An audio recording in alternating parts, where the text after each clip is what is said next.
우리는 그렇게 하면 안 된다. GBC에서는 그렇게 하면 안 된다라는 말씀이에요. 지금 시대는 세계관, 가치관, 전쟁 시대다. 그래서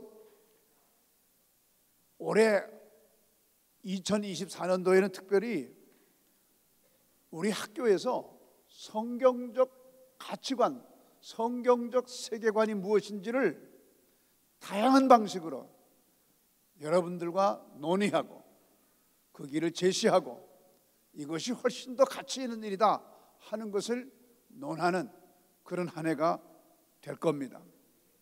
교계에서는 거룩한 방파제라고 해서 정말 이 어마어마하게 몰려오는 이 세속적인 이런 가치들을 우리가 어떻게 극복하고 하나님의 가치관으로, 성경의 가치관으로, 하나님의 말씀으로 이걸 극복할 것인가 하는 그런 운동들이 계속 되고 있는 거예요. 특별히 우리 이제 중학생들이 듣기에 좀 불편할지는 모르겠지만 시대가 본능적인 욕구를 충족하는데 혈안이 되어 있어요. 그래서 성적인 기본 윤리가 완전히 붕괴되는 참으로 안타까운 상황에 놓여 있어요. 이게 과연 바람직한 것인가? 금기시대에 왔던 모든 것이 해체되고 파괴되는 이런 세상이 됐어요. 청소년 낙태 리포트를 보니까 청소년 아이들이 첫 성경험을 하는 평균 나이가 13.6세라는 거예요. 임신하는 청소년들이 통계에 잡히지 않을 정도로 너무 지금 위험한 상태에 놓여 있다는 겁니다. 군대 내에서 성폭력 범죄가 265%나 급증했어요. 과연 군을 믿고 우리 아이들을 군대에 보낼 수 있을까? 성적인 자기 정체성을 보장받는 권리를 위해서 누군가 또 다른 사람들을 위험에 빠뜨리는 이런 어떤 인간 파괴의 상황이 지금 급증하고 있다 그 말이에요.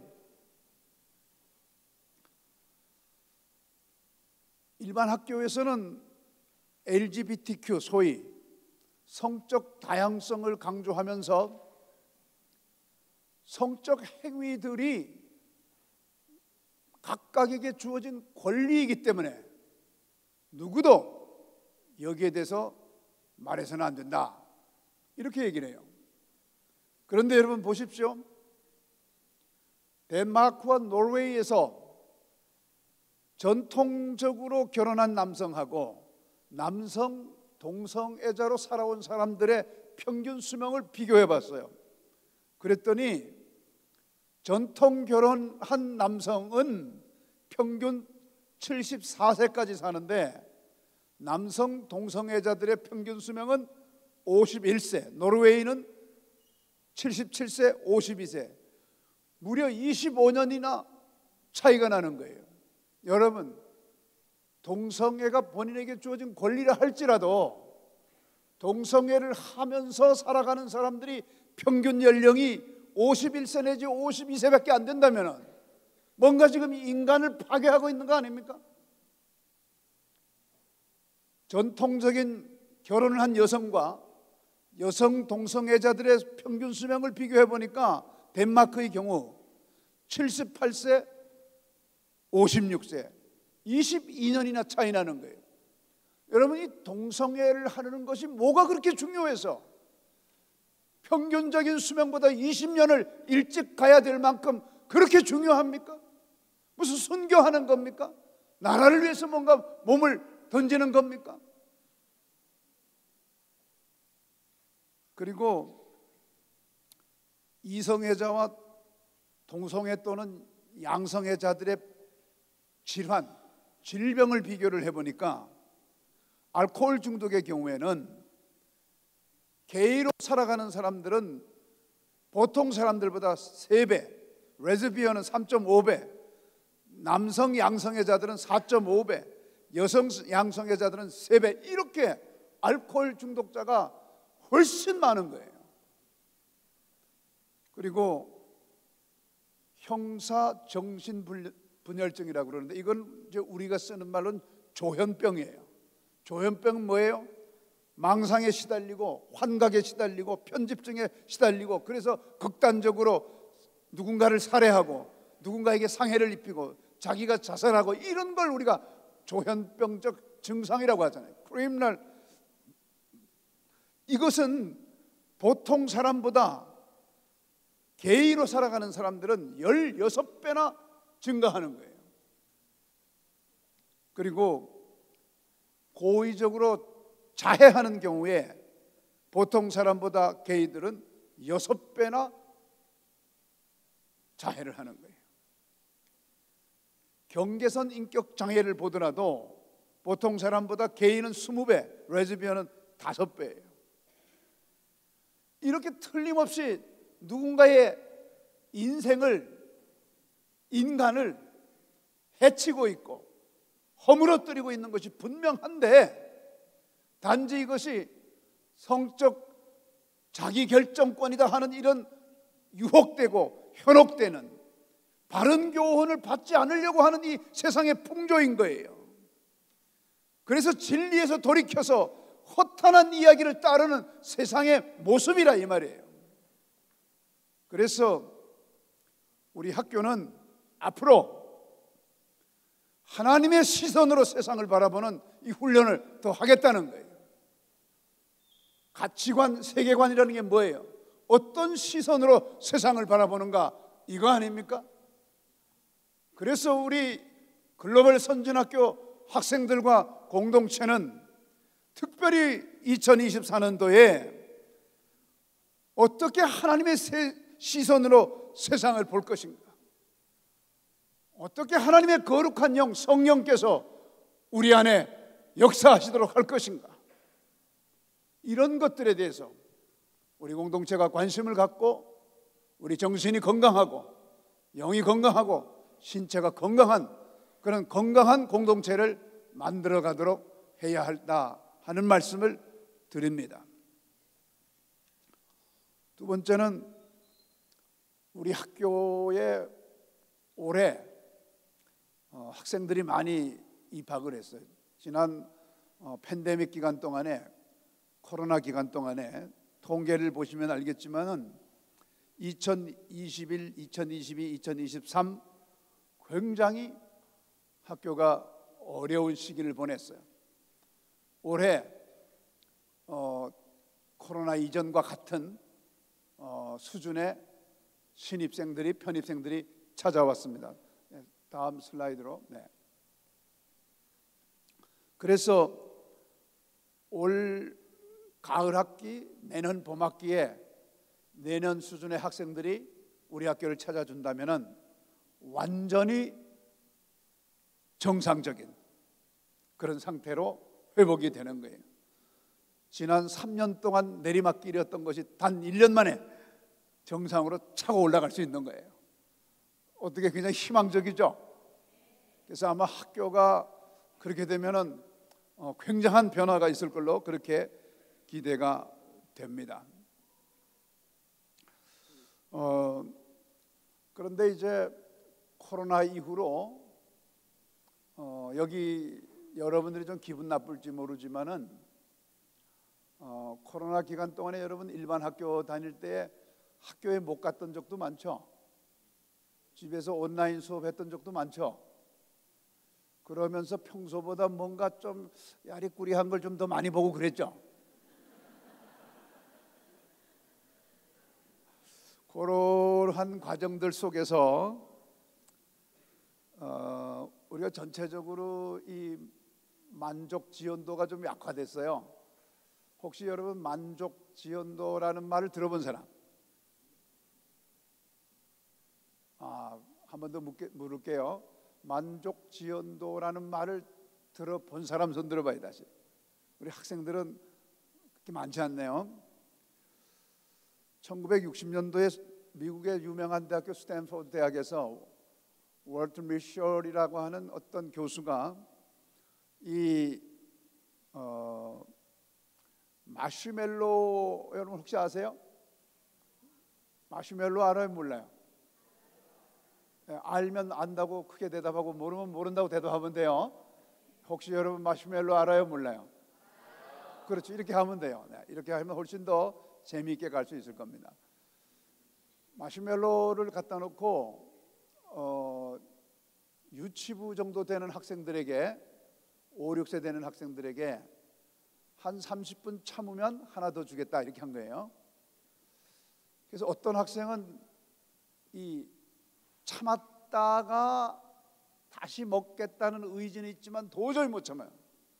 그래서 그냥 참지 못하고 먹어치운 학생이 있고, 어떤 학생은 막 본능적으로 먹고 싶은데 하나 더 준다고 그러니까 잘 참아낸 거예요. 그러니까 자기의 어떤 본능적 만족을 지연시키는 능력, 그래서 만족지원도라고 그러는데 이렇게 참았다가 먹은 학생이 있어요.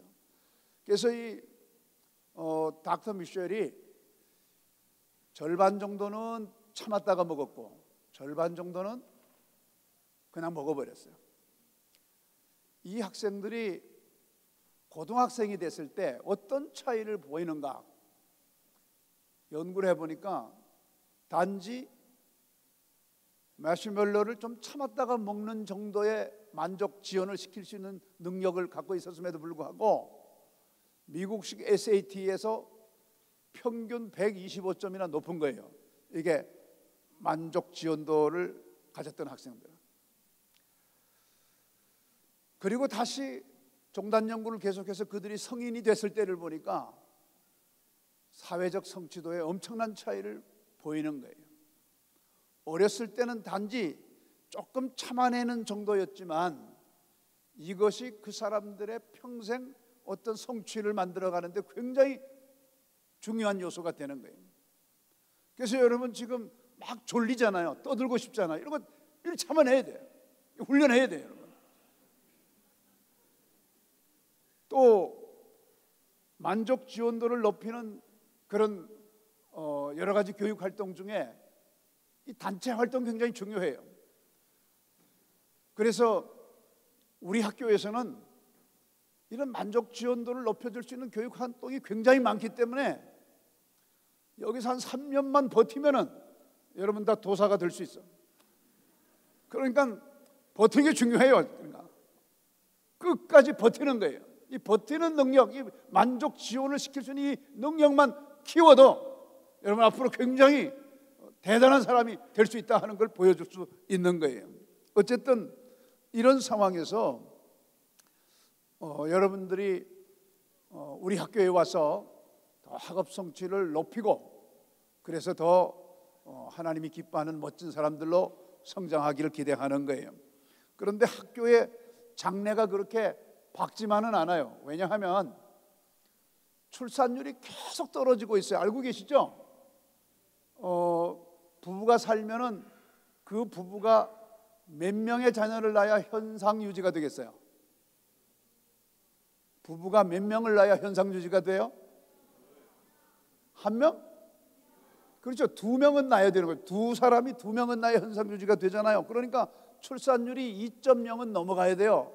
근데 이제 출산하다가 뭐 사고도 생기고 또 성장하다가 어떤 일도 생기니까 한 2.1 내지 2.2 정도 돼야 현상 유지가 되는데 지금 우리나라 출산율이 얼마나 좋지 않냐면요 2022년도 기준으로 0.78 작년 기준으로 거의 0.7이 깨졌어요 지금.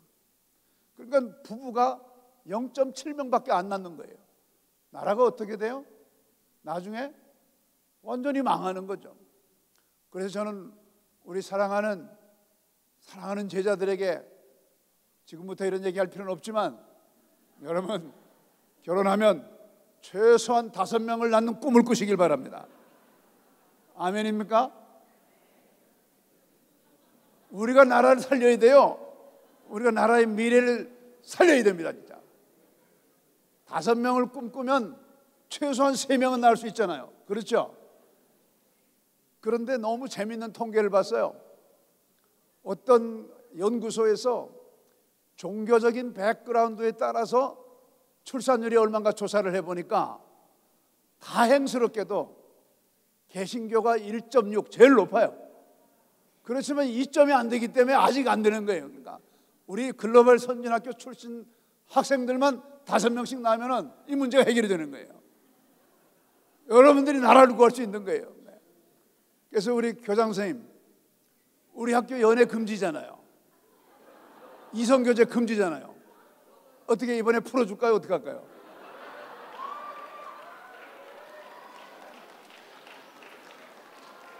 교장 선생님께서 교장 선생님 절대 안 된대요. 그래서 제가 원칙을 드릴게요. 대학교 3학년 때 가서 연애할 수 있는 자유를 드릴게요. 네. 제가 여러분들 선배들이 대학교 가잖아요. 그러면 이제 코로나 팬데믹 때는 못 다녔는데 제가 저 유럽이고 어디고 여러분 선배들이 가 있는 나라와 대학은 거의 다 방문해요. 가서 3가지 얘기합니다. 3가지. 밥을 사줘요. 일단 밥을 사주고 밥값을 하라고 그러면서 3가지 얘기를 해줘요. 첫 번째 무슨 얘기를 하냐? 보통 성적이 4.0 만점이죠. 그래서 3.7 이하는 못 쓰는 학점이다. 기왕에 돈 들이고 시간 들여서 엄청나게 애쓰고 그 대학에 갔는데 성적이 3.7 미만이면 어떡하냐? 그러니까 아무리 못돼도 3.6은 돼야 된다. 그러면 성적 3.6, 3.7 이상을 만들어내려면 연애하면 안 돼요. 연애도 하면서 성적 3.6, 3.7을 만드는 사람은 신이야, 신. 제가 지금까지 본 사람 중에 연애도 하면서 성적 잘 내는 사람 거의 본 적이 없어요. 그 다음 3.7 이상 성적을 만든다는 것은 그 다음에 그 이하의 성적을 가진 사람보다 무궁무진한 기회가 있다는 뜻이 되는 거예요. 반드시 그렇게 해야 되는 거예요. 이거 첫 번째 얘기예요. 그러니까 성적 만드는 거, 연애하지 않는 거. 그 대신 대학교 3학년까지 성적 3.6 내지 7 이상을 유지했으면 연애할 자격이 생기는 거예요. 아시겠죠? 너희들 죽었어 이제. 자, 그리고 하나 더 얘기해요. 하나님과 가까이 해라. 절대 하나님과 멀어지지 마라. 그래서 어떤 여러분의 선배들은 이 얘기를 곧대로 듣고 그렇게 했어요. 그래서 졸업 성적 4.0 만점을 받는 사람도 있어요. 당연히 그 친구들은 잘 되죠. 얼마나 선택의 여지가 많은지 잘 되죠. 그러니까 글로벌 선진학교에서는 출산율을 아무리 높인다 할지라도 여기서 연애는 안 된다 하는 걸 말씀드립니다.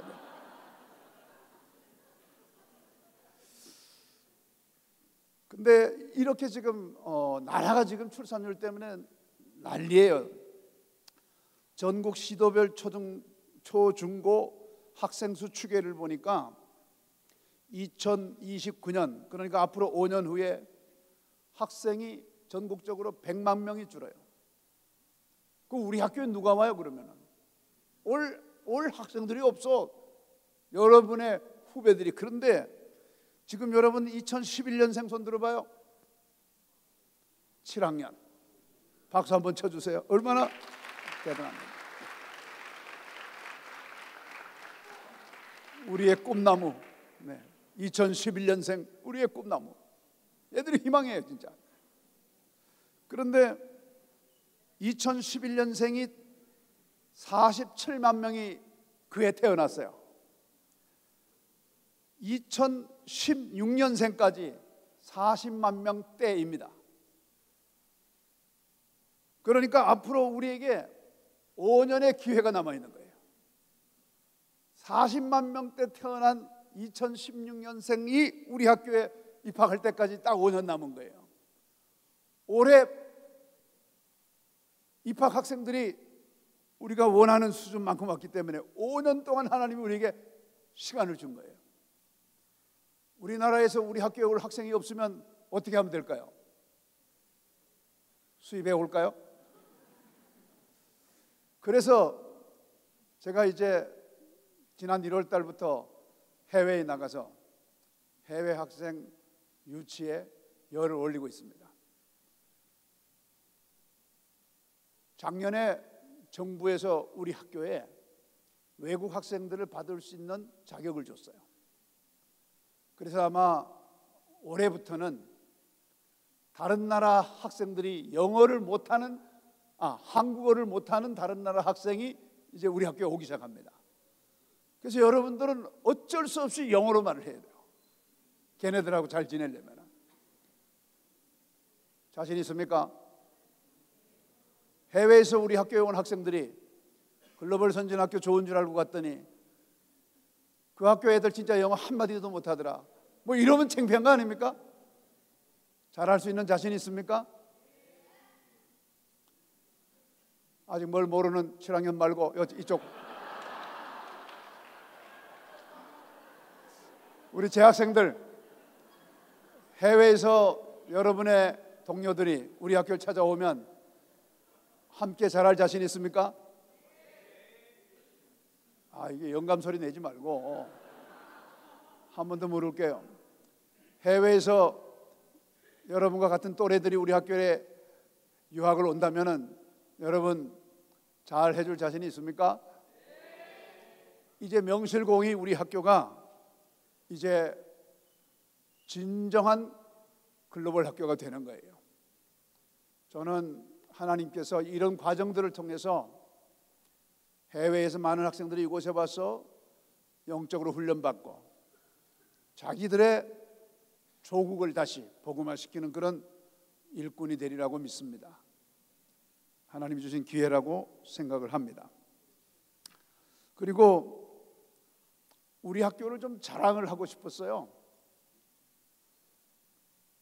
충북 음성에 있고 경상북도 문경에 있으니까 사람들이 우리 학교를 잘 모르는 것 같아요.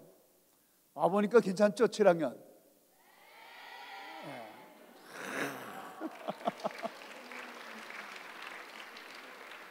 네. 이 좋은 학교를 사람들이 잘 몰라. 너무 아쉽죠? 네. 네. 그래서 4월 2일 날 전국에 있는 목사님들, 교육에 관심 있는 분들은 다 오도록 했어요. 그래서 7학년 개념 있네.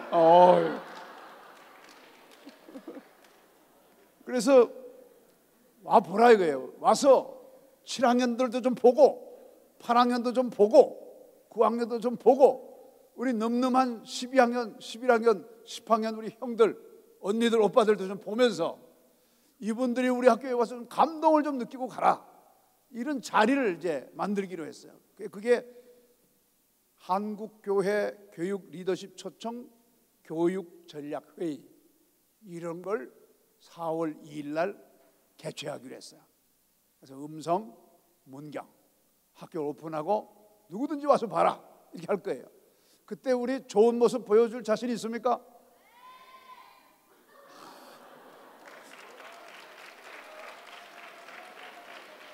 아니 우리 고등학생 형님들아 협조 좀 해. 다시 할게요. 4월 2일 날 한국교회 교육 리더십을 초청해서 교육 전략 회의를 개최할 예정인데 그때 여러분 좋은 모습 보여줄 자신 있습니까?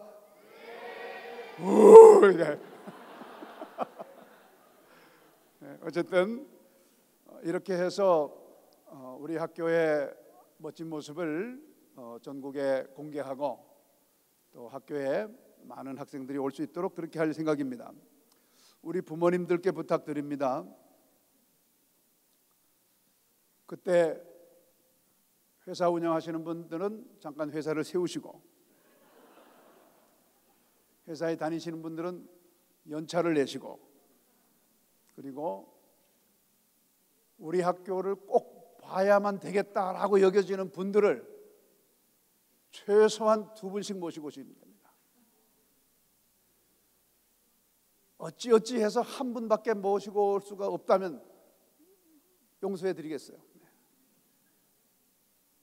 안 나타나면은 여기 볼모로 잡고 있는 거 아시죠? 왜냐하면 하나님이 지금 우리 학교에게 막 축복하시는 것 같아요. 그리고 우리 선생님들의 그 결의를 보니까요, 물론 새 교장님이 오셔서 더 분위기가 새롭게 될 수도 있겠지만, 올해 진짜 너무 기대할 만한 거예요. 그래서 이번에 하나님이 주신 이 기회를 놓치지 말고 저희들이 전국에 정말 자랑스럽게 우리 교육 현장을 오픈하고 도전 주고 하는 그런 기회로 같이 삼아 볼 수 있길 바랍니다. 우리 임기모 여러분 어떻게 자신 있습니까? 이 뭐지? 한 번 더 해보겠습니다. 4월 2일 날 한국교회 교육 리더십을 초청해서 우리 학교를 오픈하고자 합니다. 그때 여러분 양손에 한 분씩 모시고 함께 할 수 있겠습니까? 좋습니다. 박수 한번 치겠습니다. 네.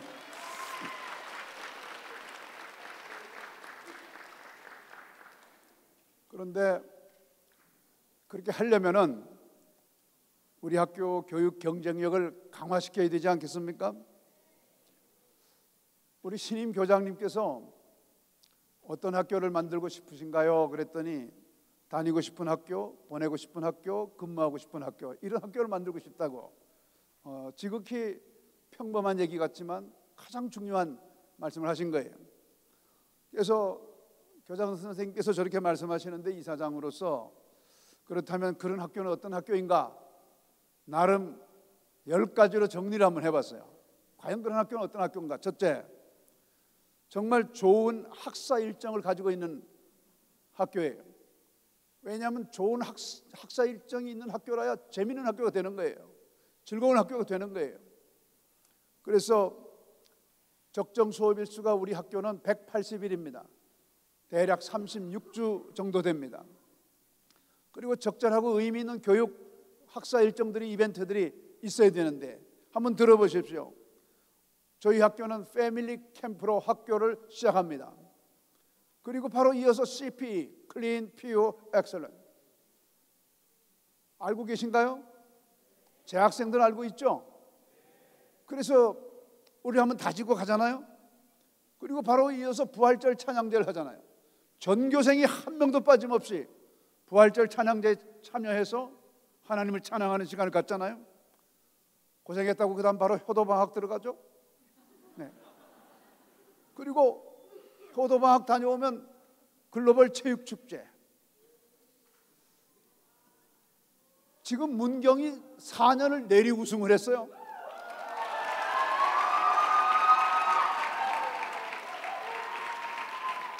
근데 지금 제가 음성에 알아보니까 뭐 지난 겨울방학 때 전지훈련도 했다는 것 같더라고. 이번에 또 문경에게 치면 5년 폐기 말이 되냐? 그래가지고 막 음성에서 지금 막 칼을 빡빡 갈고 있대요. 여러분 조심해요. 네, 하여튼 네. 연고전, 고연전보다 100배나 재밌는 이 글로벌 체육축제가 기다리고 있잖아요.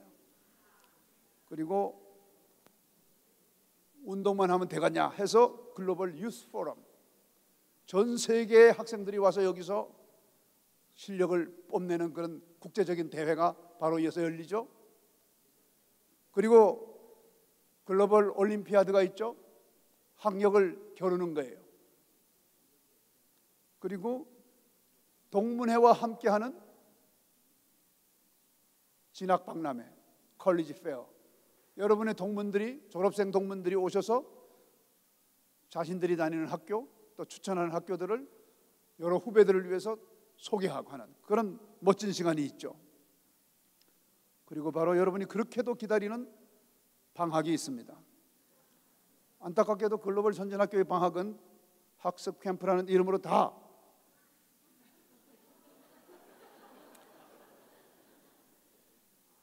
어쨌든 방학은 방학이죠. 네.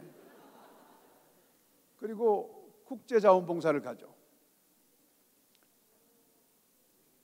그리고 가을에는 청소년 예술제라고 해서 뭐라도 하면 됩니다, 여러분. 안 되면 춤이라도 추면 되죠.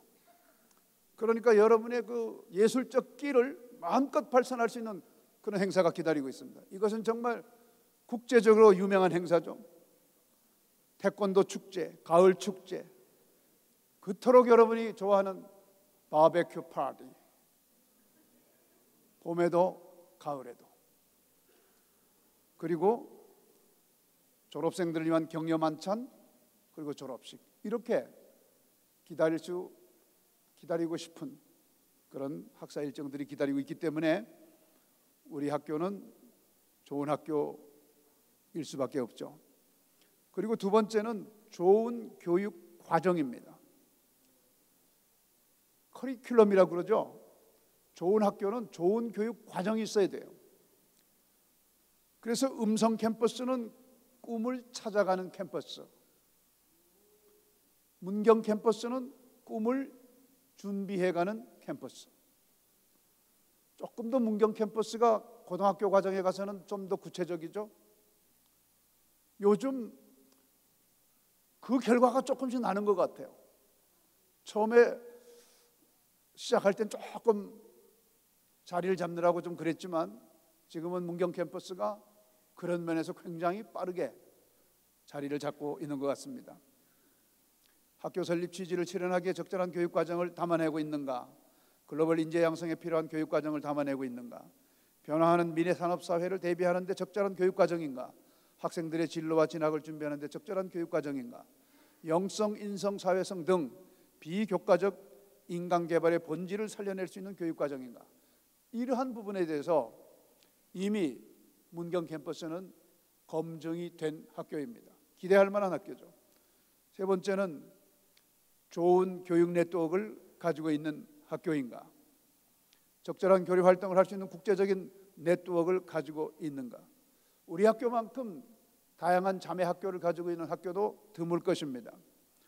동급의 학교급과 상급의 학교급과의 교류를 통하여 학생들의 진로에 도움을 주고 있는가? 계속해서 지금 전 세계의 대학들과도 MOU를 하면서 우리 학생들이 적은 비용을 내고 장학금을 많이 받으면서 진학할 수 있는 길을 계속해서 열어가고 있죠. 그리고 학교 교육 발전에 도움을 주는 다양한 기관들과의 교류가 가능한가?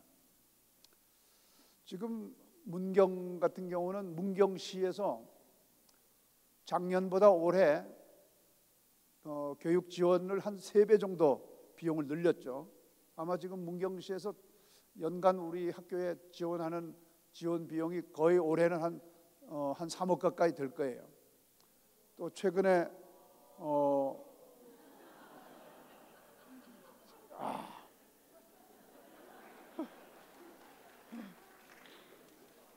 이렇게 대단한 7학년을 보았습니까? 와, 지금 8학년들이 조금 삐진 듯한 느낌이에요. 지금 네, 계속 7학년만 얘기를 해서요. 그리고 지금 뭐 교육청이라든가 정부관청에서 다양한 그런 프로젝트를 하는데 우리 선생님들이 노력해서 계속 그 프로젝트를 통해서 가져오는 그 현금 비용도 몇 억씩 돼요 보니까. 그리고 이러한 어떤 그 기관들과의 교류를 통해서 앞으로 우리 학교가 더 좋은 학교가 될 것이 분명합니다. 또 다니고 싶은 학교, 보내고 싶은 학교의 10가지 중에 4번째는 좋은 선생님. 우리 재학생들에게 묻습니다. 우리 학교 선생님들 어때요?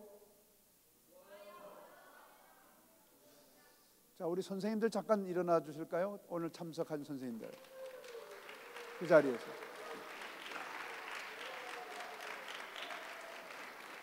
네, 정말 우리 이 채플의 지붕이 한번 열렸다가 닫힐 만큼 뜨겁게 함성하면서 한번 격려해 드립시다. 와우! 네. 네, 앉으십시오. 네. 학생들과 교감하고 소통하며 진심으로 아끼고 사랑하는 교사인가. 제가 우리 비전 공감할 때 부모님들하고 나누는 내용인데요. 한 7년 벌써 됐네요. 고려대학교 사범대학에서 박사님들 4분이 와가지고 우리 학교에 교육 컨설팅을 했어요. 그런데 그분들이 정말 놀란 게 있습니다. 선생님들이 어떠하냐 하는 거를 빵점부터 10점까지 아이들에게 매기게 했어요. 우리 학생들에게. 근데 평균 9점 얼마가 나왔어요. 너무 놀라시는 거예요. 다른 학교, 일반 학교에 가면 보통 3점대, 4점대 나온다는 거예요. 그리고 거기다가 일반 학교 가면 어떤 아이들이 16, 17, 18 이렇게 쓴다는 거예요. 네. 그러니까 우리 학생들은 지금 뭔지 모르고 지금 그냥 넘어가는데 그 욕설을 쓴다는 거예요. 뭐 선생님들에 대한 어떤 그 불만이 많아가지고. 근데 저희 학교는 정말 선생님들에 대한 그 존경심과 그 사랑이 넘치는 그런 학교죠. 저도 이사장으로서 우리 학교에 대한 그 자긍심이 우리 선생님들이에요. 정말 이런 선생님들이 없죠. 학생들과 교감하고 소통하며 진심으로 아끼고 사랑하는 교사인가. 담당 교과에 대하여 충분한 교수 학습 능력을 갖춘 교사인가. 영성, 인성, 인간관계 능력에 있어 학생들이 보고 배울 만한 교사인가. 그렇죠. 이런 선생님들이 우리 학교에 계시잖아요. 자랑이죠. 좋은 친구, 선후배 관계와 생활 습관 만들 수 있는 그런 학교인가. 아까 어떤 인기모님이 어머님이 간증을 잠깐 했는데 우리 학교에 다니다가 잠깐 바깥 구경하고 다시 온 학생이 있는데 그 학생이 우리 학교에 대해서 표현할 때 친구 관계 정도가 아니고 가족 관계 같다 이렇게까지 표현했다는 거예요. 그러니까 진짜 여기 있는 여러분들은 단순히 친구가 아니고 패밀리인 거예요. 이번 그래서 캠프도 패밀리 캠프인 거예요. 이런 좋은 학교가 어디 있습니까? 친형제 자매와 같은 패밀리와 같은 그런 선후배 관계가 형성되는 그런 학교. 동문들이 모이면 3일 밤씩 4일 밤씩 새면서 학교 얘기만 하는 그런 학교. 이런 학교 어디 있어요? 매년마다 똑같은 얘기하면서 똑같이 3, 4일 해요. 그렇게 얼마나 그 추억이 아름다우면 그렇게 하겠어요. 참 좋은 학교죠. 또 좋은 학교 급식. 자, 학교 밥이 맛없다. 네, 3명이 들었다가 쑥스러워서 내렸습니다. 네. 진짜 이렇게 학교 밥이 맛있는 거, 진짜 엄마 밥 너무 맛없어. 학교 밥 너무 맛있어. 앞에 그거 뺍니다. 엄마 밥 너무 맛없어. 그거 빼고 학교 밥 너무 맛있어. 네. 역시 우리 학교는 7학년이 살립니다. 네.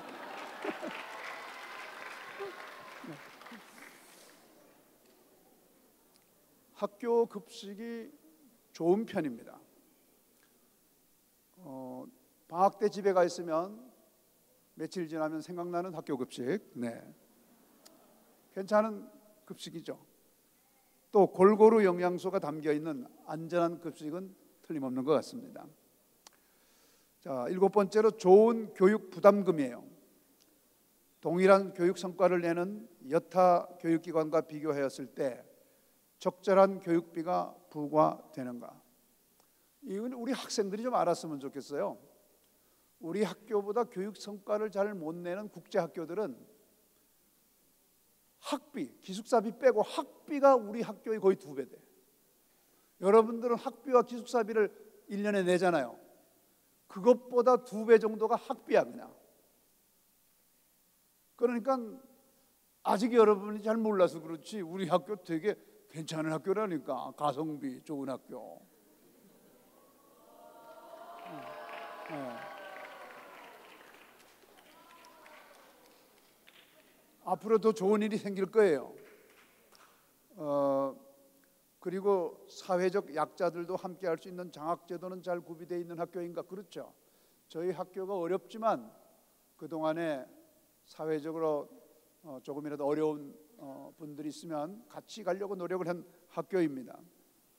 앞으로 정부가 일정 부분 교육비를 담당해 주는 그런 시기가 당겨질 수도 있습니다. 그렇게 되면 참 좋은 학교가 되리라고 봅니다. 그런 면에서 여덟 번째, 좋은 교육시설 환경입니다.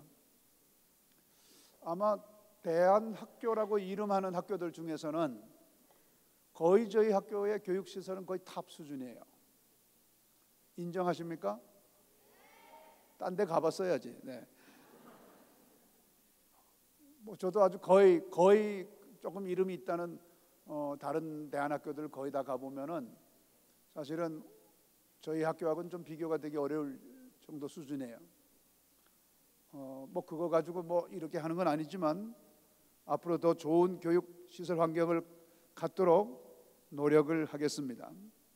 또 교육관청에서나 지방자치단체에서 이런 교육 환경 개선을 위해서 같이 노력해 주기로 그렇게 늘 함께 하고 있기 때문에 앞으로 더 좋은 교육 시설 환경을 갖출 수가 있을 겁니다. 아홉 번째로 좋은 교육 리더십입니다. 여러분의 학교 이사장은 괜찮은가요? 네. 노력할게요. 네. 그래도 한번 묻습니다. 여러분의 학교 이사장은 괜찮은가요? 7학년 말고 우리 재학생들. 아이고 참 이렇게 옆구리 찔러서 여러분의 학교 이사장은 괜찮은 사람인가요? 아이 틀렸다. 나 내일 아침에 사표 쓸란다. 성경적 가치와 학교 설립 취지와 비전을 실행하려는 의지를 가진 교육 지도자들인가 하는 것, 인기에 영합하지 아니하고 교육의 본질에 충실하는 교육 지도자들인가, 임기응변보다는 치밀한 계획에 의하여 학교 교육을 운영하는 지도자들인가, 공동체 구성원과 적극적인 소통을 하여 현장의 요구를 적극 반영하는 지도자들인가. 이런 점에서 더 노력하고 애쓰고 여러분들이 볼 때에도 참 좋은 교육 리더십이다 하는 그러한 평가가 될 수 있도록 노력을 할 것입니다. 마지막으로 좋은 학부모. 우리 학생들에게도 한번 물어보죠. 글로벌 선진학교 학부모님들은 좋은 학부모인가요? 아이고 내가 좀 위로가 되네. 자, 한 번 더 묻습니다. 글로벌 선진학교 학부모님들은 좋은 학부모님인가요? 네, 참. 아이 진짜 용돈 누가 주냐? 이래가지고 용돈이나 탈 수 있겠나 진짜. 학교의 설립 취지와 비전에 공감하여 함께 교육을 세워가려는 의지가 있는가? 개인적인 요구사항보다는 공동체의 유익을 우선하려는 안목이 있는가? 재능 기부 또는 각종 헌신을 통한 교육 참여 및 발전에 대한 의지를 가지고 있는가?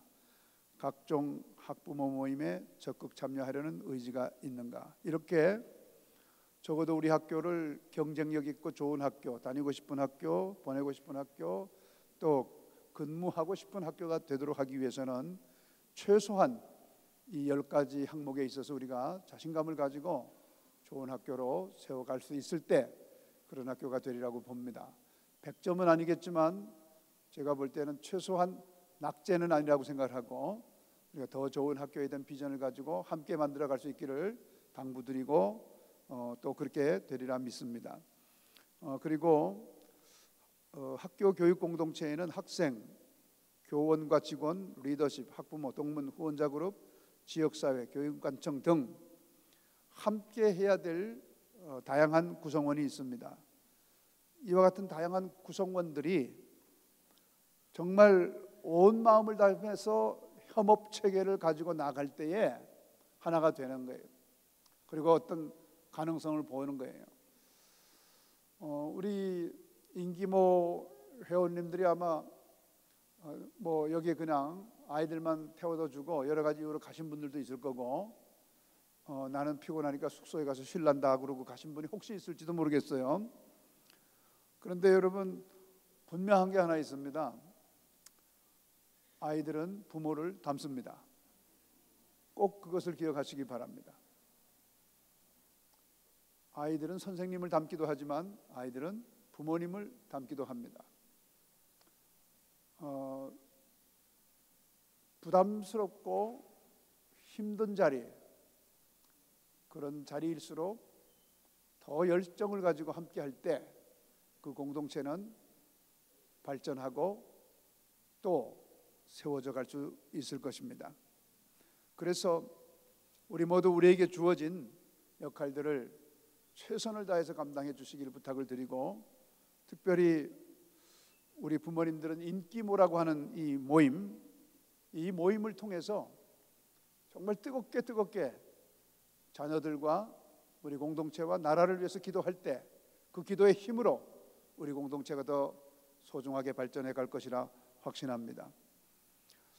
그리고 이제 조금 더 교육적인 얘기를 몇 개 더 하고 지나가겠습니다.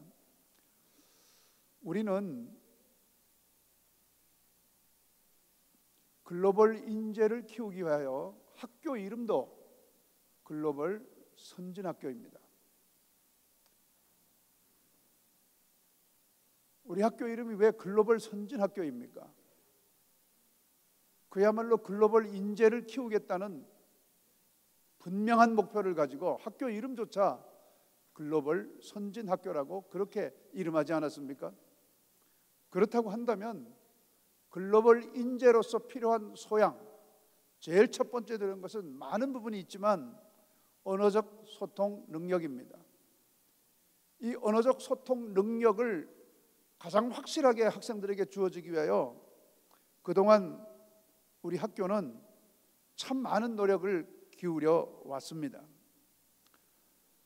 결정적 시기 가설에 힘입어서 에릭 르너버그, 또 촘스키 이런 언어학자들이 가장 빠르게 언어를 익힐 수 있는 연령대가 어떤 연령대인가, 그 시기적인 것을 이야기할 수도 있고, 또는 방법론적으로 어떻게 해야 언어를 빠르게 익힐 수 있을 것인가, 효과적으로 익힐 수 있을 것인가, 이런 많은 연구를 해왔습니다. 요약하면 사춘기 이전에 어떤 언어를 대하는 것은 사춘기 이후에 대하는 것과는 너무나 다른 결과를 만들어낸다는 거예요. 그 다음 두 번째는 앤더 에릭슨 같은 콜로라도 대학의 심리학자는 연구해 본 결과 1만 시간의 법칙이라는 걸 만들어냈어요. 어떤 영역이든 간에 절대 시간을 투자해야 특정 수준으로 전문성을 가질 수가 있다는 거예요. 그래서 적정 시기에 적정 노출을 시켜줘야 언어적 향상이 가능하다는 거죠. 그래서 도표를 보면 이렇게 표현을 하고 있죠. 11살 혹은 14살 이전에 노출이 돼야 된다는 거예요. 집중적으로 노출이 돼야 된다는 거예요. 그래서 이제 참 이 7학년들을 가을에 미국에 보낸다는 게 가슴 아프죠. 그렇죠? 가고 싶어요? 안 가고 싶어요? 안 가고 싶다고? 네. 그래도 가야 하느니라. 사실 인간적으로 생각하면 너무 가혹한 거죠. 이 7학년밖에 안 된 친구들을 헐 그렇게 뭘 이렇게 대단한 걸 하겠다고. 그런데 그래야 더 효과적이라고 하니까. 특별히 모국어 발달하고 외국어 발달은 10세에서 13세가 가장 고점에 이른다는 거예요. 그래서 우리가 이와 같은 시도를 하게 되는 거죠.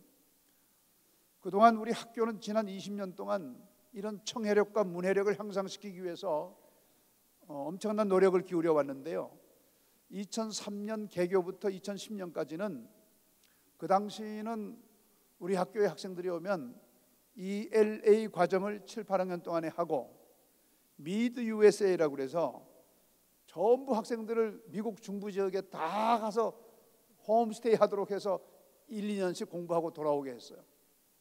그래서 그때 공부했던 아이들은 영어를 상당히 잘했어요. 여기서 ELA 하고 미국 가서 1, 2년 홈스테이 하고 데리고 들어왔거든요.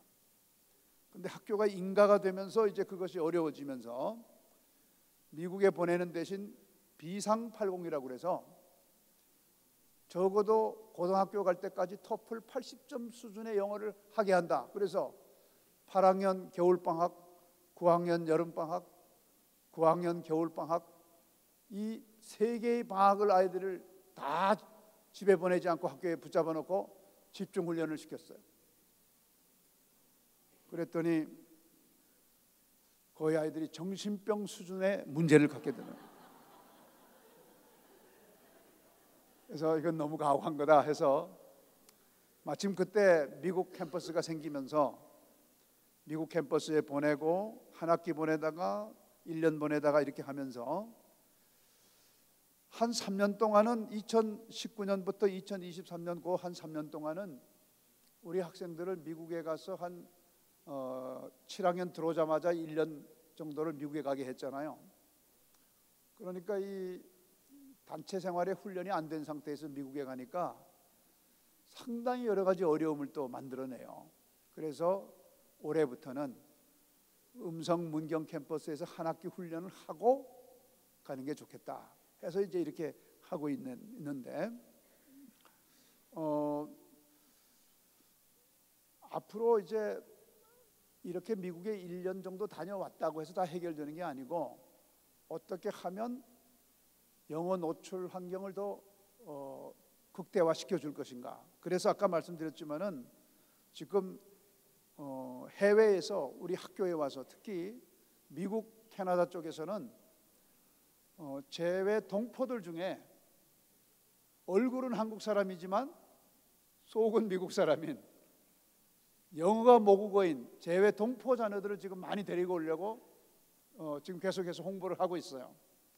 그렇게 되면은 아마 한 2, 3년 후에는 상당수의 한국어가 잘 되지 않지만 영어가 모국어인 아이들이 이곳에 많이 오면 이 노출 빈도와 노출 정도가 상당히 높아지잖아요. 그래서 더 아마 이 영어를 익히는 데는 큰 도움이 되지 않겠나 이렇게 생각을 하고요. 그 다음에 이제 그러니까 현 봄학기까지는 미국에 있는 우리 좌수아강 교장님께서 교장했던 직전 학교 BCA에서 우리가 그레이스 프로그램을 했어요. 그런데 BCA에는 이제 7학년 미국 학생들이 한 40명 정도밖에 없습니다. 그런데 우리 학생들이 지난 학기에는 한 6, 70명 갔었고요. 이번 가을 학기에는 우리 학생들이 보니까 음성 문경 앞에서 한 120명 가게 생겼어요. 미국 학생은 한 40명밖에 없는데 우리 학생들이 120명이 가면은 어떤 일이 벌어지겠어요? 걔네들이 한국어가 유창해지겠죠. 네. 그래서 정말 고민을 많이 했습니다. 고민을 많이 하다가 지난 겨울에 들어가서 두 가지 문제를 놓고 기도했어요. 무슨 문제냐면은 비용이 지금 한 4만 3천 불 정도 되거든요. 그 비용이. 그런데 이걸 시작할 때보다 지금 환율이 엄청나게 올랐어요. 그러니까 참가 비용은 그대로인데 한국 돈으로 낼 때는 한 30% 정도 더 오른 값을 내야 되는 거예요. 그래서 하나님께 기도하기를, 하나님 최소한 한 20%라도 좀 비용을 절감할 수 있는 은혜를 좀 주십시오. 두 번째는 BCA 학교로 학생들을 다 보낼 때 걔네들이 한국어가 유창해지면 어떡하겠습니까? 그러니까 이 학생들을 좀 여러 학교에 분산해서 보낼 수 있도록 기회를 주십시오 하고 이제 그 작업을 지금 하고 있어요. 그래서 학생들이 예를 들면은 뭐 10명 또는 20명 또는 30명을 어떤 학교에 가면은 이제 7학년 같은 경우에 학생들이 굉장히 뭐 힘든 시대 아닙니까? 진짜 미국 사람들 집에 가서 잘 적응하는 학생도 있지만 어려움을 겪는 학생들도 있을 수 있고, 또 먹는 문제도 그렇고, 그러니까 홈스테이를 시키되 관리교사가 필요하면 언제든지 그 아이들이 와서 다시 충전할 수 있는 쉘터와 같은 그런 집이 하나 필요한 거죠.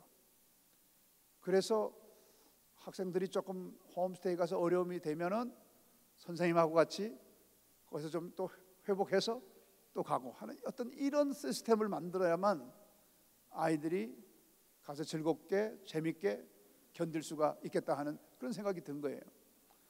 그래서 지금 비용도 아무리 많이 들어도 하여튼 4만 불 미만, 지금 4만 3천 불이지만 4만 불 미만, 더 어떻게 하면 한 3만 8천 불 정도라도 더 땡겨보려고 지금 노력을 하고 있어요.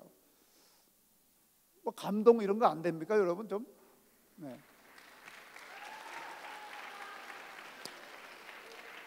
여러분들 표정을 보니까 이사장님 왜 작년부터 안 하고 지금부터 해요? 진짜 그렇게 하려면 재작년부터 했어야지. 이런 표정이에요, 여러분. 딱 보니까. 어쨌든 이제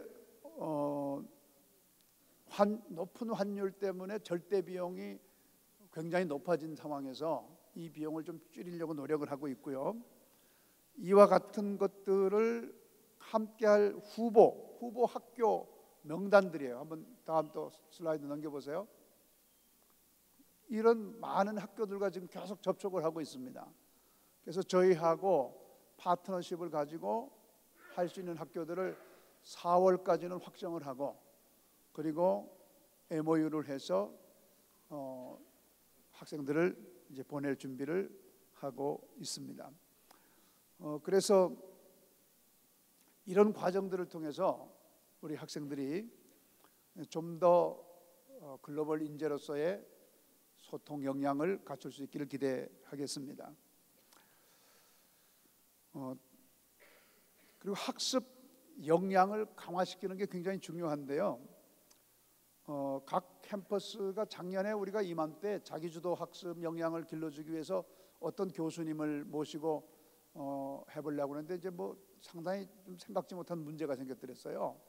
그렇지만 이건 굉장히 중요한 과제이기 때문에 지금 학교의 각 교장님들이 자기주도 학습 역량을 강화하기 위한 다양한 시도들을 아마 계획하고 있는 것으로 알고 있습니다. 아마 계속해서 이번 패밀리 캠프 기간 동안에 학교 쪽에서 잘 설명을 하실 거라고 생각하고요.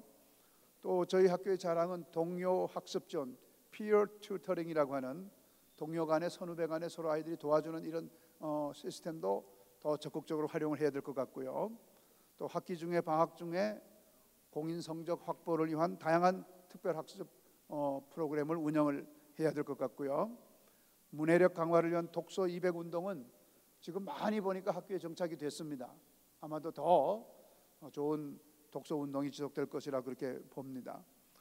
효과적인 진로 진학 체계를 구축하는 게 중요한데요. 교내에 진로 진학 상담 교사를 2명을 배치하고, 이 두 분에게는 학생들이 따로 비용을 내는 구조는 아닙니다. 이분들이 기본적인 걸 다 해소를 하고, 외부 자매기관 컨설팅을 활용하는 것은 개별적으로 선택해서 할 수 있도록 그렇게 하게 되겠습니다. 교육 재정 확보하는 것이 지금 대단히 중요한데요. 빔버스 효과라고 할 수 있겠죠. 학교가 어차피 이렇게 이제 체제를 유지해서 가는 데는 기본 비용은 학생이 300명이나 400명이나 500명이나 똑같이 들어요. 그러니까 기왕이면 어차피 버스가 운행하는데 버스 운행하는 비용은 똑같이 들잖아요. 뭐 10명이 타나 20명이 타나. 그러니까 학생 충원율이 향상될수록 학교의 학생들을 위한 교육 투자가 더 훨씬 적극적으로 가능하다는 거죠. 그래서 우리 학생들은 우리 학교를 정말 오고 싶은 학교로 함께 만들어 가는데 여러분도 같이 노력해 주시길 부탁을 드려요. 7학년만?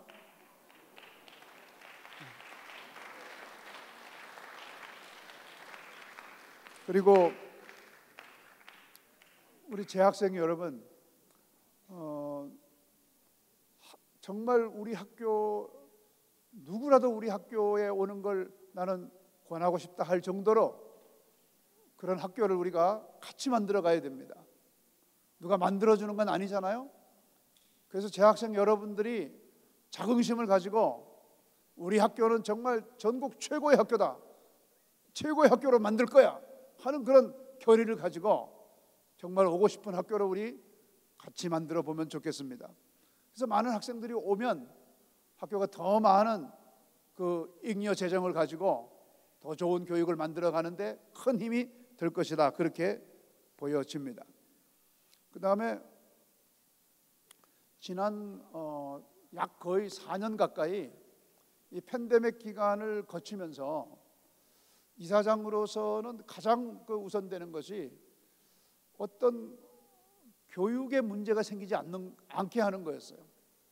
사실 여기서 솔직히 말씀드리지만은 본부 직원이라든가 또 일부 생활관에 계신 선생님들은 급여를 삭감해서 받기도 하고 또 급여를 몇 달씩 밀려서 받기도 하고 이렇게 했어요. 그런데 선생님들은 절대 그렇게 하지 않았어요. 어떻게든지 선생님들은 제대로 급여를 드리고 해서 학교 교육에 손상이 생기지 않도록 정말 노력했습니다. 이제 그렇게 하다 보니까 금융권에서 차입을 꽤 많이 했어요. 수십억을 금융권에서 빌려서 그렇게 했어요. 근데 마침 이제 올해부터 다시 학생들이 늘어나면서 이제 그런 문제를 하나씩 해소해 갑니다. 그런데 이런 금융권에서 차입한 이자를 은행에 주는 것보다는 우리 부모님들 중에서 만약에 예치금을 할 수 있는 그런 능력이 있다면 예치금을 하면 공로장학금으로 이자로 보낼 돈을 공로장학금으로 주는 게 훨씬 바르게 쓰는 거잖아요. 그래서 여러분들 그렇게 생각하시고 혹시 하늘에서 떨어진 돈이 있으면 딴 데 쓰지 말고 바로 예치를 해서 공로장학금을 받아가도록 은행에다가 이자를 주는 돈보다는 그것이 훨씬 하나님이 기뻐하는 일일 것입니다. 그리고 저희 학교는 소액 장학금을 기부하는 만만 다윗 교육 선교 헌금이 있어요. 큰 돈을 헌금하는 건 되게 어렵잖아요. 저는 우리 재학생들에게도 단돈 1,000원이라도 여러분 학교를 위해서 헌금을 하세요. 여러분의 학교잖아요. 저는 국가에서 봉급받는 이사장도 아니에요. 여러분과 함께 학교를 세워가는 하나님이 그냥 하라고 해서 앞장서서 하는 사람이에요. 저는 여러분이 내는 돈으로 돈을 벌려고 학교를 하는 사람도 더더욱 아니에요. 우리가 이 학교를 하나님이 허락하신 이 학교를 함께 세워가는 겁니다. 마음을 드려야 돼요. 우리의 마음을 헌신해야 되는 거예요. 학생들도 여러분 500원도 줬고 100원도 줬고 1,000원도 줬고 교육 선교를 위해서 헌금을 하십시오. 우리 선생님들도 우리 부모님들도 할 수 있는 방법을 다 제시해 드리겠습니다. 그리고 비전 트리 교육 선교 헌금이라는 게 있어요. 학교의 교육 환경을 개선하기 위한 일에 쓰이는 헌금입니다. 그리고 FAD라는 헌금이 있어요. Faith Aim Dream. 저개발 국가에서 아주 어려운 나라에서 정말 제대로 공부하지 못하는, 그러면서도 똑똑한 이런 친구들을 우리가 데려와서 그들에게 공부를 시키고 신앙을 훈련시켜서 자기 나라에 가서 그 나라의 지도자가 되고 그 나라에서 하나님의 역사를 이룰 수 있는 그런 사람들로 키우기 위한 장학기금입니다. 저는 지난 10몇 년 동안 저에게 주어지는 급여 외에 모든 부수입들은 다 FAD 장학금에 넣었어요. 그래서 많은 외국 학생들이 이곳에 와서 공부하고 자기 나라에 돌아가서 다시 그 나라를 바꾸는, 그리스도의 이름으로 바꾸는 그런 인재를 키우는 헌금들입니다. 하나님이 허락하신 그 허락하심에 따라서 여러분 이와 같은 교육선교 헌금 운동에도 지속적으로 참가해 주시길 바랍니다. 학교에 후생사업이 있습니다. 세탁, 간식, 매점 이런 운영들은 거기서 나는 이익금은 다시 학교로 들어옵니다. 그래서 여러 가지 학교 발전에 쓰임을 받는 거예요. 혹시 여러분 왜 밖에 있는 슈퍼보다 더 비싸냐고 말하지 마세요. 우리는 슈퍼 체인이 아니기 때문에 떼올 때 비싸게 떼와. 그리고 거기서 조금이라도 남으면 다시 학교의 발전을 위해서 쓰는 것이기 때문에 절대 오해가 없으시길 바랍니다. 또 세종시에서 총괄사업본부에서는 홈 스위트홈이라는 식당을 운영해요. 거기서 세종 사람들이 먹은 그 식당에서 버는 돈으로 여러분의 학교가 더 잘되게 하기 위해서 장학헌금을 내요. 또 교육지원단, 교육기획단 이런 조금이라도 사업 이익이 나는 곳에서는 그것을 학교 교육을 위해서, 교육 선교를 위해서 사용하는 것입니다. 또 최근에 자매 기관으로서 온라인 자매 사업장이 있는데 로드윌이라고 하는, 주님의 뜻이라고 하는 온라인 몰이 있는데 여기에서 판매되면 그 이익을 장학금으로 또 쓰기로 했습니다. 어쨌든 교육재정 확보를 위해서 최선을 다해서 노력을 하고 있는 것입니다. 더 좋은 교육 환경을 만들어서 여러분들이 저 좋은 환경 가운데서 공부하기를 바라는 마음에서 그렇게 하고 있는 것입니다. 정부의 교육재정 지원을 요청하고 있습니다. 사학법인 미션 네트워크라고 하는 전국 기독교 학교 모임이 있습니다. 그 모임을 통해서 정부와 지속적으로 적어도 인가받은 대안학교에는 반드시 교육재정 지원을 해달라고 하는 부탁을 계속 드리고 있는데 아마 2025년, 정말 2024년부터는 꼭 그렇게 됐으면 좋겠다는 마음을 가지고 열심히 뛰었는데 역부족이었어요. 그렇지만 아마 내년부터는 어느 정도 유의미한 그런 결과가 있을 걸로 기대하고 있습니다. 여러분 계속 기도해 주시기를 바랍니다. 그리고 교육 파트너십을 참여하도록 기업, 교회, 기관에서 우리 학교에 다양한 지정 장학금을 할 수 있도록 그렇게 노력하고 있습니다. 저는 우리 학교를 통해서 비범한 인재들이 양성되기를 바라고 있습니다. 본 회퍼라고 하는 독일 신학자가 있습니다. 나치 독일의 치하에서 하나님의 강력한 성령의 은혜로 독일 교회의 나치 부역에 대해서 고발하고 외치다가 결국 사형을 당한 목사님이십니다. 이분은 17세에 대학에 입학하고 21세에 박사 학위를 취득하고 23세에 교수 자격을 취득할 정도로 굉장한 수재였습니다. 그런 그가 독일 교회가 나치를 찬양하고 마치 하나님이 영혼 구원을 위해서 예수님을 보내주셨듯이 독일의 경제적 사회적 구원을 위해서 히틀러를 보내주셨다고 이렇게 찬양하는 교회의 모습을 보고 너무나도 크게 실망하고 이런 정교 유착의 모습을 보고 그는 한 라디오 방송에서 교회의 일탈과 세상 권력에 아부하는 것을 비판하고 회개를 촉구했습니다. 그리고 나치가 틀렸다는 것을 이야기했습니다. 신앙 양심을 지켜야 된다고 외쳤습니다. 1943년 4월 나치에 체포되어 2년간 옥살이를 하다가 결국은 처형되었습니다. 그런데 이 디트리히 본헤퍼 목사님은 비범성이란 세상의 불의에 도전하는 그리스도인의 용기다 이렇게 하고 비범한 그리스도인으로서 생애를 마감했습니다.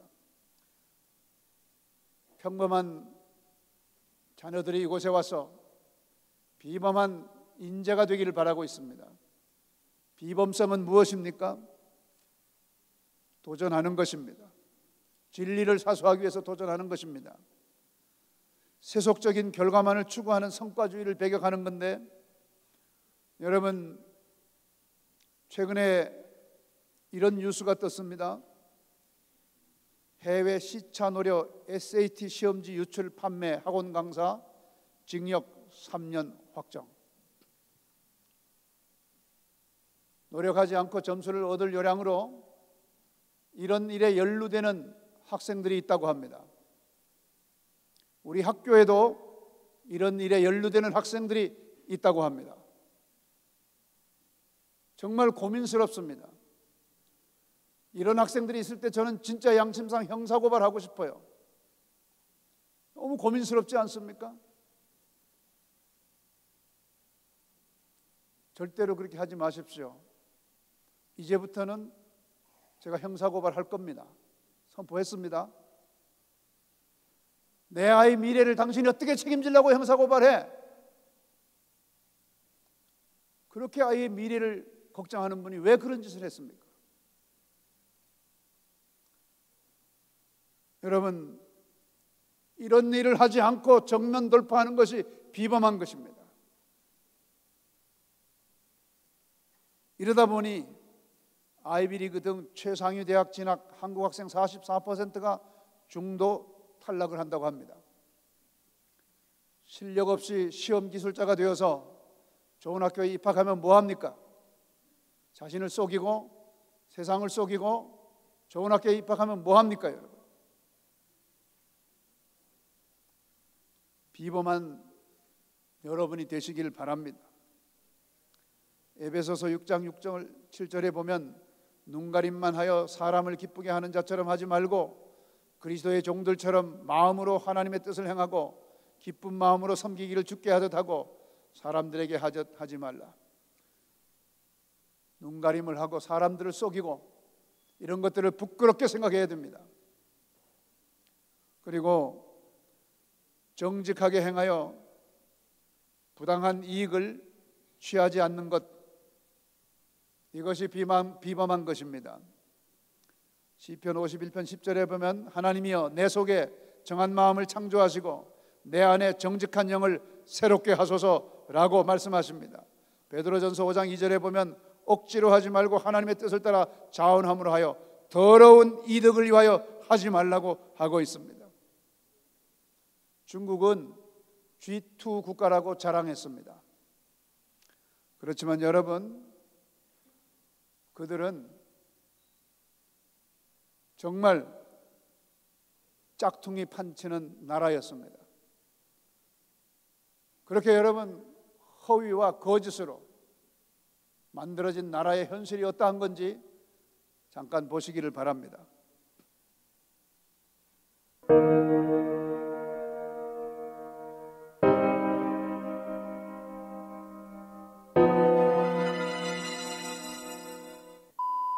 중국이 무너집니다. 무슨 일이 있는 것일까요? 어느 남성이 자신의 자동차를 부십니다. 중국산 자동차를 믿고 구매했지만 벌써 10번째 고장이기 때문입니다. 차에서 갑자기 연기가 납니다. 그리고 여성이 급하게 내립니다. 이번에는 주차가 된 차량에서 불이 납니다. 다른 차량도 불이 납니다. 또 다른 차량도 불이 납니다. 모두 중국산 전기차입니다. 폐기된 수천 대의 차량이 자연에서 썩어갑니다. 많은 중국인들이 전기차를 구매했지만 충전할 곳이 부족합니다. 지금 보이는 차량들은 충전을 위해 4시간째 대기 중입니다. 자동차뿐만이 아닙니다. 오토바이도 불에 타고 있습니다. 멀쩡히 혼자 있던 다른 오토바이도 불에 탑니다. 한두 개가 아닙니다. 이번에도 길을 가던 중국산 차량이 불에 타고 있습니다. 남성은 소화기를 꺼내 불을 끄려 하지만 끌 수 없습니다. 소화기도 가짜이기 때문입니다. 불이 나봤자 그것을 진압할 소화기조차 없습니다. 어느 마을에서도 불이 났습니다. 그러나 끌 수 없습니다. 근처의 소화전 또한 가짜이기 때문입니다. 차량과 오토바이뿐만이 아닙니다. 중국 제품에 화가 난 사람들이 그런 제품을 마구 부셔댑니다. 그야말로 총체적 난국입니다. 중국의 독보적 건설 기업인 헝다가 파산했으며 2년간 약 2천여 개의 다른 건설사도 파산했습니다. 위기 때 돌려막았던 값싼 자재들의 내구성이 이제서야 떨어지기 시작했으며 중국의 경제 핵심인 부동산이 사실상 무너진 상태입니다. 用脚很轻松就踹下来了。杨先生买完还不到半年的新房，水泥你看包住纸张了杨先生也开始对物业有了戒心，是不是他们跟开发商勾结起来赚黑心钱？啊，是个新房，我不是用来给你们做实验。杨先生气愤地表示，自己花一生积蓄买下的新房，换做谁也无法接受这个结果吧。 이러한 현상이 전국적으로 일어나고 있습니다. 红了，很疼，全部是泡沫。竟然发现里面全是泡沫填充，业主们还说我们围着小区逛了一圈。 质量这样东西，它我这儿用的挺轻一点，这变成了是哪子东西？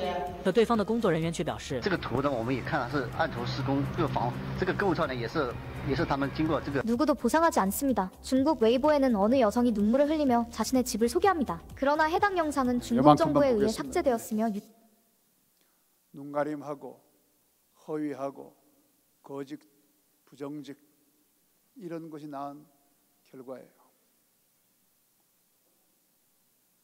그럼 절대 거짓말하지 마세요. 눈가림으로 하지 마세요. 공부 안 했으면 당당하게 빵점 맞으세요. 치딩하지 마세요. 공부를 안 했으면 당당하게 빵점 맞을 용기가 훨씬 더 중요한 겁니다.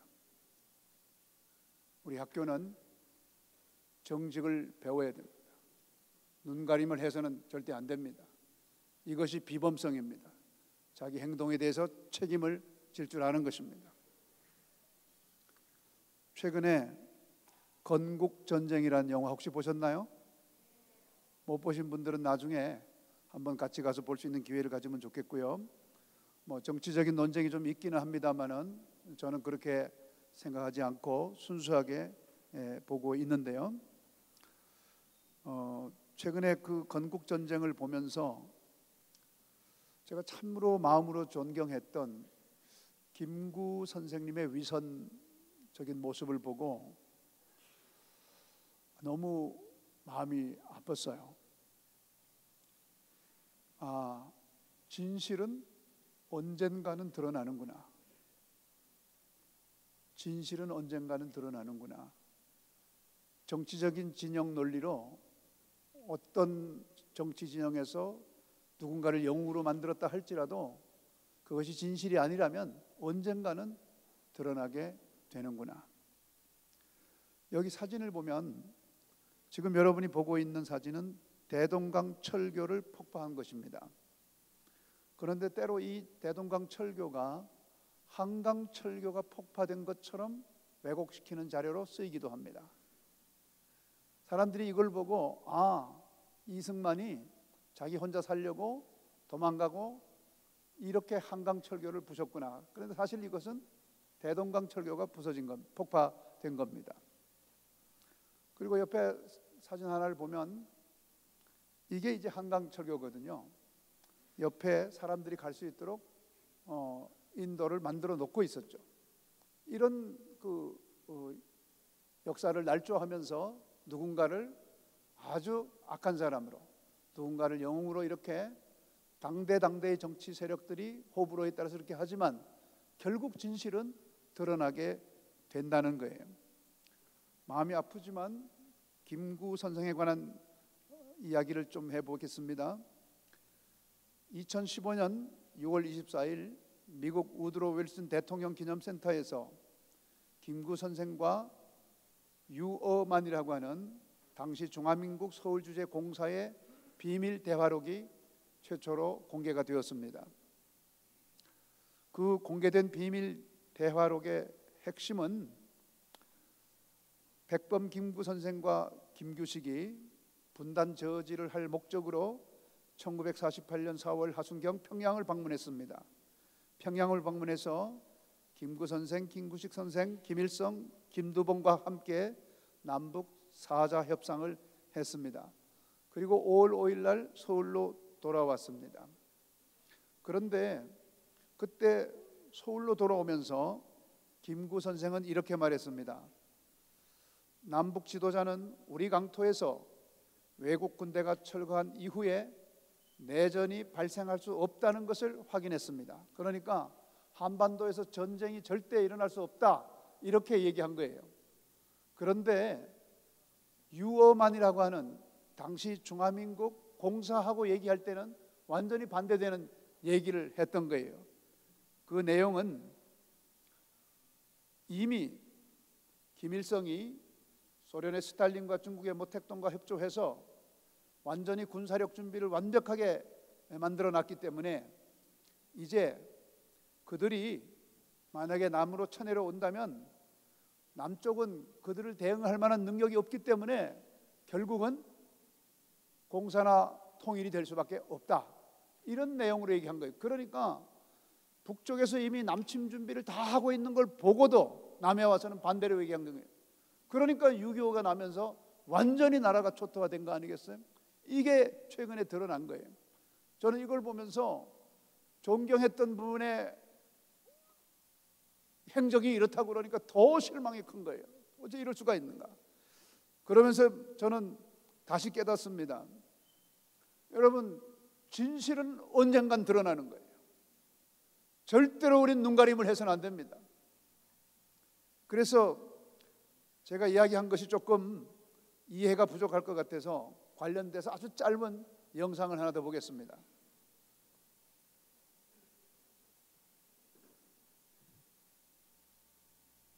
하버드생들은 실제로 새벽 4시 반까지 이렇게 뭐 도서관에서 공부한다. 이 영상 말고요.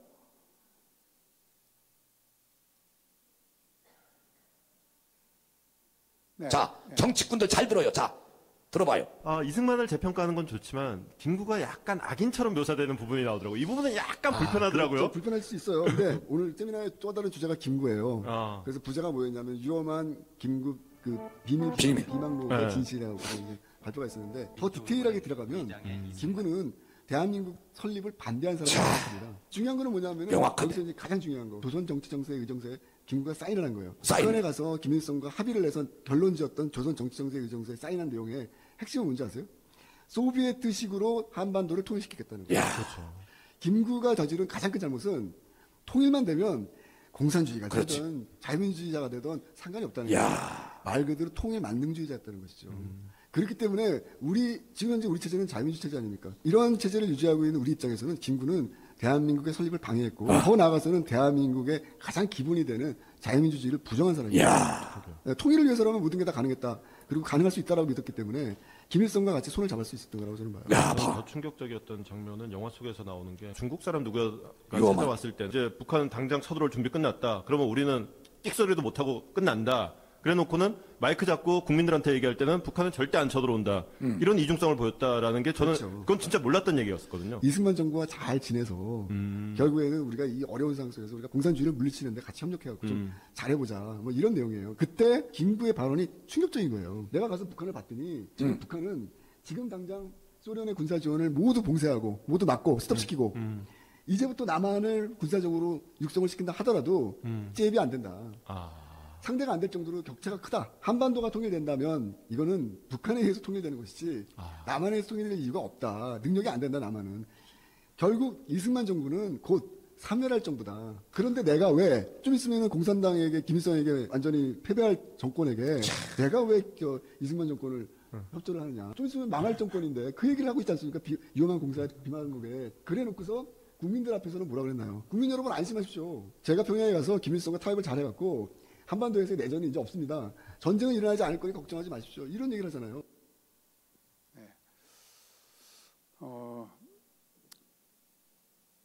이런 유튜버들이 뭐 자기의 어떤 정치적인 입장에서 이렇게 저런 얘기를 하고 그러는데 이 이야기는 실제 공개된 유어만과 김구와의 비밀 비망록에 기록된 내용이기 때문에 더 충격적인 거예요. 우리 사랑하는 인기모 여러분 그리고 학생 여러분, 저는 오늘 특정 누군가를 비판하거나 비난하려고 하는 것이 아니라 역사 속에서 진실은 언젠가 반드시 드러난다는 거예요. 여러분 정직하게 정말 비범하는 인재로서 정의와 공의를 향해서 담대히 나가실 수 있기를 주님의 이름으로 축복합니다. 이제 마무리하겠습니다. 긴 시간 들어주셔서 감사합니다. 많이 피곤하실 텐데, 그러나 앞으로 우리 학교가 정말 하나님이 기뻐하시는 멋진 학교가 돼서 하나님께 귀하게 쓰임받는 우리 공동체가 되기를 주의 이름으로 축복합니다. 기도하겠습니다. 하나님, 2024년도 새 학기가 시작되었습니다. 이 밤에 함께한 우리 모든 학생들과 우리 모든 학부모님들, 인기모, 그리고 우리 교직원, 동역자 모든 분들 하나님께서 기억하시고 이번 학기에 우리 공동체만큼은 하나님이 기뻐하시는 그와 같은 공동체가 되게 하시고 정말 다니고 싶은 학교, 보내고 싶은 학교, 일하고 싶은 학교가 되어서 하나님께 귀하고 또 귀하게 쓰임받는 학교가 되기를 원합니다. 하나님 함께하여 주시옵소서. 예수님의 이름으로 기도합니다. 아멘. 감사합니다.